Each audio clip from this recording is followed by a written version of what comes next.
Hello दोस्तों, welcome to my YouTube channel electronics puzzle. दोस्तों, आज मैं इस वीडियो में बात करने वाला हूं कि इंडक्टर एसी सर्किट में कैसे बिहेव करता है, इसका इंडक्टिव रिएक्टेंस क्या होता है और ये फ्रीक्वेंसी के अकॉर्डिंग कैसे इसकी प्रॉपर्टी चेंज होती है, इसमें कैसे वोल्टेज करंट से लीड करता है, इसका मतलब क्या होता है, इन सब के बारे में पूरे डिटेल में बात करेंगे। तो आप क्या करना कि ये वीडियो पूरा देखना ताकि आपको हर एक चीज़ इंडक्टर की समझ में आ जाए। इसके पहले मैंने 2 वीडियो बना रखी है इंडक्टर पे, इंडक्टर की बेसिक के बारे में मैंने बता रखा और दूसरे वीडियो में मैंने आपको बैक ईएमएफ के बारे में, ईएमएफ इंड्यूस के बारे में, उन सब के बारे में डिटेल में मैंने बता रखा है। तो वीडियो का लिंक डिस्क्रिप्शन में, तो आप वीडियो जाके देख लेना ताकि आपको पूरे अच्छी तरीके से समझ में आ जाए कि इंडक्टर एसी सर्किट में कैसे बिहेव करता है और डीसी सर्किट में कैसे बिहेव करता है। और ये मैं आपको पूरा सिमुलेट करके प्रैक्टिकली करके दिखाऊंगा कि इंडक्टर कैसे काम करता है एसी सर्किट में। तो चलिए वीडियो स्टार्ट करते हैं। तो दोस्तों, रजिस्टर के केस में क्या होता है कि जैसे जैसे करंट फ्लो करता है उसके अक्रॉस वोल्टेज ड्रॉप होने लगती है, ठीक है। बट डिफरेंस ये है कि आपको मैं बता दूं कि इनके बीच में जो फेज डिफरेंस होता है वो 0 डिग्री होता है। मतलब जैसे जैसे करंट फ्लो करेगा वैसे वैसे वोल्टेज आपको ड्रॉप बढ़ते आपको दिख जाएगा, ठीक है। जब मैक्सिमम करंट फ्लो करेगा तो मैक्सिमम वोल्टेज ड्रॉप होगी, उसमें कोई फेज डिफरेंस नहीं देखने को मिलती, ठीक है। अब बात करता हूँ मैं इंडक्टर के केस में। इंडक्टर को जब आप एसी सर्किट से ऑपरेट करवाते हो ना, तो ये आपको एक 2 ग्राफ दिख रहे हो कि जो येलो वाली ग्राफ है ना वो करंट की है और जो ग्रीन वाली है ना वो एक्चुअली वोल्टेज की है, ठीक है। तो मैं आपको इंडक्टर के केस में बताता हूँ कि जो वोल्टेज होती है वो 90 डिग्री से लीड करती है करंट से। अब इसका मतलब क्या होता है, लीड करने का मतलब क्या होता है कि जैसे आप अपने सर्किट में स्विच ऑन करते हो, इंडक्टर को ऑन करते हो, ठीक है, तो उसमें क्या होता है कि करंट स्टार्टिंग टाइम पे 0 होती है और उसके अक्रॉस वोल्टेज होती है ना मैक्सिमम होती है, जिसको ईएमएफ पंप बोलते हो, मैक्सिमम होती है, ठीक है। तो क्या होता है कि वो करंट बिल्कुल 0 फ्लो करता है उस टाइम पे। तो उसमें क्या होता है, करंट वोल्टेज मैक्सिमम और करंट 0, ये फेज डिफरेंस का मतलब है कि उस टाइम पे क्या होता है, जब वोल्टेज मैक्सिमम होता है तो करंट 0 होता है, जब करंट मैक्सिमम होता है तो वोल्टेज 0 होता है। करंट मैक्सिमम मतलब जब आप इंडक्टर को स्टेडी स्टेट में ऑपरेट करवाते हो, जो मैक्सिमम रेटेड करंट होता है उस पर ऑपरेट करवाते हो, तो उसमें वोल्टेज जो ड्रॉप होता है 0 हो गया। समझ में आ गया? इसका मतलब यही है कि जब करंट मैक्सिमम होगा तो वोल्टेज 0 होगा, जब वोल्टेज मैक्सिमम होगा तो करंट 0 होगा, ठीक है। ये चीज़ आपको मैंने पीछे वाली वीडियो में दिखा भी रखा है कि कैसे क्या होता है, ठीक है। वहाँ पे बकायदा आपको डिटेल में बता रखा है, ठीक। यहाँ पे आप देख सकते हो कि जो वोल्टेज है ना वो लीड कर रही है करंट से 90 डिग्री से, ठीक है। 90 डिग्री से लीड करने का मतलब करंट जब आप 0 रहेगा तो वोल्टेज उस टाइम पे मैक्सिमम में रहेगा। ये ग्राफ से आप देख सकते हो। सेम चीज़ होता है कैपेसिटर की सर्किट जब एसी में ऑपरेट करवाते हो, तो इसमें क्या होता है कि करंट जो है 90 डिग्री से लीड करता है और वोल्टेज 90 डिग्री से लैग करता है, ठीक है, in the case of capacitor. अब मैं बात करता हूँ जो कैपेसिटर और इंडक्टर्स हो ना, इन्हें रिएक्टिव कंपोनेंट्स कहा जाता है। रिएक्टिव कंपोनेंट्स वो होते हैं जो सडन चेंज ऑफ वोल्टेज और करंट को अपोज करते हैं, ठीक है, सडन चेंज अलाउ नहीं करते, ठीक है। जैसे मैं कैपेसिटर की बात करूँ तो कैपेसिटर क्या होता है, सडन चेंज ऑफ वोल्टेज को अपोज करता है। सिमिलरली अगर इंडक्टर की बात करूँ तो सडन चेंज ऑफ करंट को अपोज करता है, ठीक है। अब कोई भी कंपोनेंट रिएक्टिव तब बोलते हैं जैसे कि वो एनर्जी स्टोर कर रहा हो, एनर्जी स्टोर कर रहा हो, कुछ अमाउंट ऑफ एनर्जी स्टोर कर रहा हो, फिर वो अपोज को चेंज कर रहा हो, ठीक है, अपोज को रेजिस्ट कर रहा हो, ठीक। अब जो कैपेसिटर होता है वो एनर्जी स्टोर करना in the form of voltage, और जो इंडक्टर हमारा होता है ये एनर्जी स्टोर करता है in the form of current. ये पूरी डिटेलिंग हो गई। और जो मैं बात करता हूँ जो कैपेसिटर की, तो कैपेसिटर में जो है ना करंट ना लीड करती है वोल्टेज से, ठीक है। और वही चीज़ अगर मैं बात करता हूँ इंडक्टर में, तो करंट क्या होती है, लैग करती है वोल्टेज से बाई 90 डिग्री, ठीक है। ये बेसिक हो गया। तो अब हम बात करने वाले हैं कि इंडक्टर के इंडक्टिव रिएक्टेंस क्या होता है, ये इसका रोल क्या होता है, ठीक है। तो दोस्तों, आप देख रहे हो यहाँ पे जो मेरे सामने एक सर्किट है, यहाँ पे जो रजिस्टर लगा हुआ 180 ओम का, ये सिर्फ रजिस्टर क्या होता है कि यही सिर्फ करंट को लिमिट नहीं करता है। इसमें क्या होता है कि जो इंडक्टर है ना, इसका जो इंडक्टिव रिएक्टेंस होता है ना, इंडक्टर का हमेशा इंडक्टिव रिएक्टेंस की बात करते हैं, ये भी करंट को अपोज करता है, ठीक है। तो यहाँ पे मैं आपको दिखाता हूँ कि ये मेरे पास एक इंडक्टर है, ठीक है, और यहाँ पे जो भी करंट फ्लो करता है ना, ये जो 10 मिली एम्पियर करंट फ्लो कर रहा है, ये क्या होता है कि इंडक्टर जो होता है ना एसी सर्किट में, इसका जो कुछ ना कुछ इंडक्टिव रिएक्टेंस की वैल्यू होती है। जैसे हम कैपेसिटर के केस में बात करते हैं तो कैपेसिटिव रिएक्टेंस वैल्यू होती है। तो आपको देख सकता है कि यहाँ पे इंडक्टिव रिएक्टेंस की जो वैल्यू है XL is equal to 2πfl, ठीक है, और इसकी यूनिट भी ओम होती है, ठीक है, लाइक रजिस्टर, ठीक है। जब हम इंडक्टिव रिएक्टेंस की बात करते हैं, अगर हम इंडक्टेंस की बात करते हैं तो वो हेनरी यूनिट होती है, ठीक है। अब यहाँ पे मैं आपको बिहेवियर दिखा देता हूँ कि इसकी फ्रीक्वेंसी के अकॉर्डिंग इसकी बिहेवियर क्या होता है। तो अगर हम बात करते हैं इंडक्टर के केस में, तो फ्रीक्वेंसी के बढ़ाने से क्या होता है कि इंडक्टिव रिएक्टेंस की वैल्यू बढ़ती है, ठीक है। और इन केस ऑफ कैपेसिटर जब आप फ्रीक्वेंसी बढ़ाते हो, यहाँ पे आप फॉर्मूला देख सकते हो, इंडक्टर का 2πfl फ्रीक्वेंसी के डायरेक्टली प्रोपोर्शन है।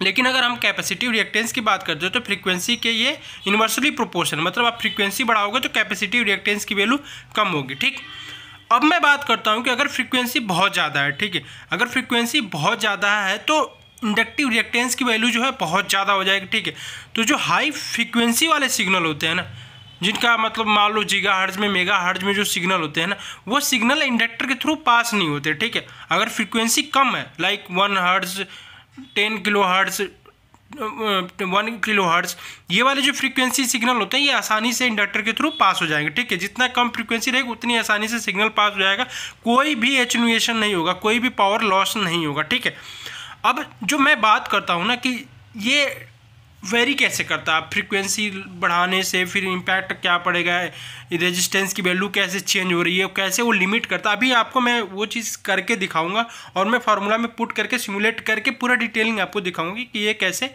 काम करता है। ठीक है, तो आपको इतना समझ में आएगा, इंडक्टिव रिएक्टेंस, कैपेसिटिव रिएक्टेंस दोनों एक तरीके का रेजिस्टेंस होता है। ठीक है, अगर मैं बात करता हूँ कि अगर मेरे पास कोई डीसी सिग्नल है जिसकी फ्रीक्वेंसी 0 है, तो उस टाइम पे क्या होता है कि फ्रीक्वेंसी 0 मतलब इंडक्टिव रिएक्टेंस की वैल्यू 0, तो उस टाइम पे करंट जो होता है ना मैक्सिमम होता है। उस टाइम पे एक इंडक्टर जो है वायर की तरह से बिहेव करता है, उसमें करंट मैक्सिमम फ्लो करती है। अगर फ्रीक्वेंसी 0 हो गया तो एक्सएल की वैल्यू इनफाइनाइट हो जाएगी। ठीक है, फ्रीक्वेंसी अगर इनफाइनाइट होगी तो एक्सएल की वैल्यू इनफाइनाइट होगी।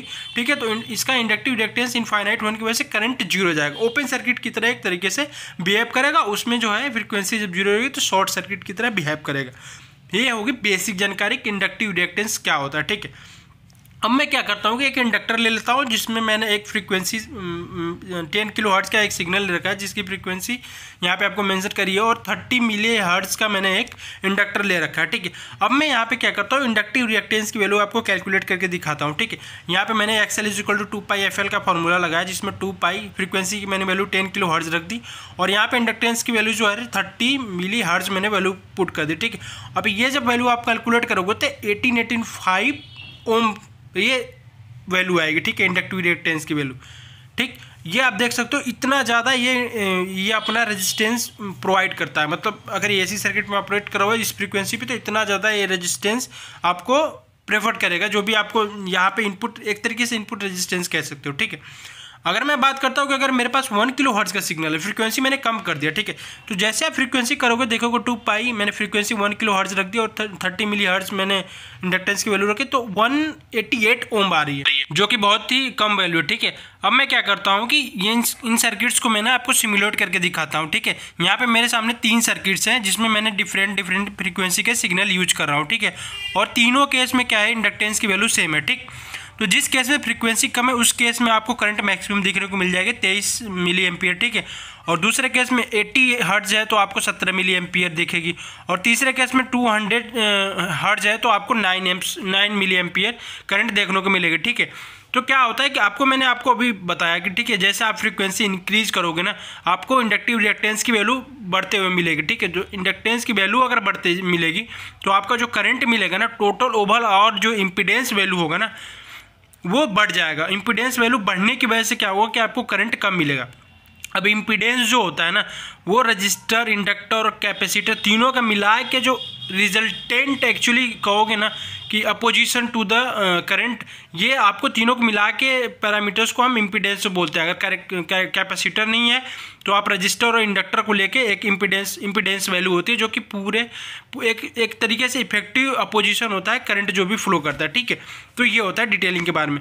अब क्या करते हो, जैसे मेरे पास सर्किट देख रहे हो, मैं अगर तीसरे सर्किट की बात करता हूँ इसमें फ्रीक्वेंसी बहुत ज़्यादा है। ठीक है, तो इसमें आपको ना 9 मिली एम्पियर मैक्सिमम करंट देखने को मिल रही है। यहाँ पे देख सकते हो 9.242 मिली एम्पियर मैक्सिमम करंट दिख रही है। ठीक है, और यहाँ पे 6.45 आपको आरएमएस करंट देखने को मिलेगा। ठीक है, अब ये मेरे पास सर्किट है। ठीक है, अब यहाँ पे आपको मैंने अभी बताया कि इम्पीडेंस जो होता है ना दोनों का इफेक्टिव वैल्यू होता है। इफेक्टिव वैल्यू जो हम कैलकुलेट करते हैं ना वो होता है जो कि करंट को हमारे अपोज करता है। ठीक, अब सिंपल सा हम क्या करते हैं कि रजिस्टर को इंडक्टर के साथ ऐड करके इफेक्टिव इम्पीडेंस वैल्यू नहीं निकाल सकते। ठीक है, क्यों? क्योंकि रीज़न ये होता है कि जो इंडक्टेंस का जो इंडक्टिव रिएक्टेंस होता है ना उसमें फेज डिफरेंस होता है, मतलब उसमें जो वोल्टेज होता है ना वो करंट से लीड करता है, जबकि रजिस्टर के केस में नहीं है। वोल्टेज और इसमें करंट जो है ना रजिस्टर के केस में सेम फेज में होता है, इसलिए हम डायरेक्टली ऐड नहीं कर सकते। ठीक, तो इसके लिए हम क्या करते हैं ना कि इसको ऐड करने के लिए हमें वेक्टर थ्योरम को फॉलो करना पड़ता है, ठीक है। जैसे हम वेक्टर एडिशन करते हैं ना कि ये इतने फेज से आगे है, ये सेम फेज पे है, तो उसके अकॉर्डिंग हम रिजल्टेंट इम्पीडेंस कैलकुलेट कर सकते हैं। देख रहे हो यहाँ पे मेरे पास एक तरीका है। इसमें क्या है, रेजिस्टेंस है, ऊपर क्या है, रिएक्टिव आपको दिख जाएगा रिएक्टेंस, ठीक है, एक्स बराबर एक्सएल माइनस एक्सी, ठीक है। और यहाँ पर मेरे पास एक सर्किट में यहाँ पे आपको IRMS आई पीक कैलकुलेट करके दिखाऊंगा कि कैसे कैलकुलेट करते हैं, ठीक है।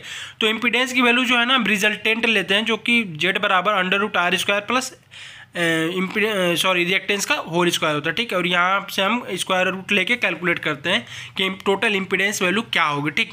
तो ये बहुत ही इंपॉर्टेंट फैक्टर होता है जब आप AC के साथ तो डील करते हो, तो आपको इम्पीडेंस के बारे में बिल्कुल अच्छे से जानकारी होनी चाहिए, ठीक है।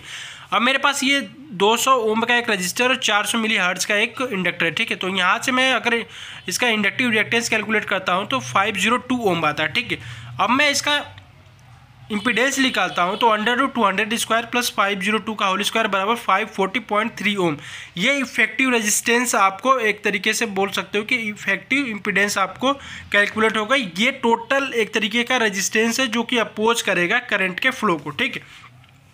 अब मेरे पास क्या है कि IRMS को, जैसे आपको पता है कि IRMS की जो वैल्यू होती है Imax अपॉन √2 होती है। तो अगर हमें Imax निकालना है तो IRMS मल्टीप्लाई बाई √2, ठीक है। तो IRMS की जो वैल्यू होगी ना, वो VRMS divided by the impedance, ठीक।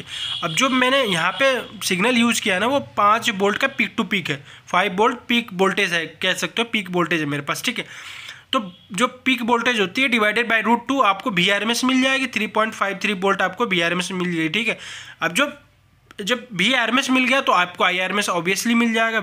IRMS बराबर क्या हो जाएगा, 3.53 डिवाइडेड बाई 510.3 बराबर 6.5 मिली एम्पियर आप कैलकुलेट कर लेना। यहाँ से आपको IRMS की वैल्यू मिल जाएगी। अब मैं आपको अपने सिमुलेटर पे लेके चलता हूँ, वहाँ पे आपको दिखाता हूँ कि ये सेम वैल्यू आपको वहाँ पे सिमुलेटर पे देखने को मिलेगी। IRMS की वैल्यू 6.5 मिली एम्पियर और आई पिक की वैल्यू आपको जो दिखने को मिलेगी वो 9.52 मिली एम्पियर मिलेगी, ठीक है। मैं आपको जूम करके दिखा देता हूँ। यहाँ पे मैं जाता हूँ शो प्लॉट्स पे करके, यहाँ पे शो करंट कर देता हूँ, क्लिक कर देता हूँ और यहाँ पे सारे पैरामीटर्स क्लिक करके हाँ ये आपको दिखा देता हूँ कि यहाँ कितने आ रहे हैं, ठीक है। मैं जूम इन इसको कर रहा हूँ, देख सकते हो मेरे पास IRMS की जो वैल्यू आ रही है ना 6.407 और मैक्सिमम आपको 9.242 मिली एम्पियर करंट दिख रही है, ठीक है।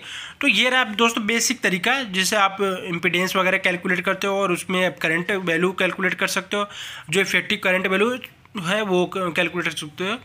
तो ये क्या होता है कि बहुत क्रिटिकल होता है कि आसानी से समझ में नहीं आता है कि कैसे काम करता है इंडक्टर AC सर्किट में। तो मैंने आपको क्या किया कि अभी फ्रीक्वेंसी चेंज किया है, ठीक है।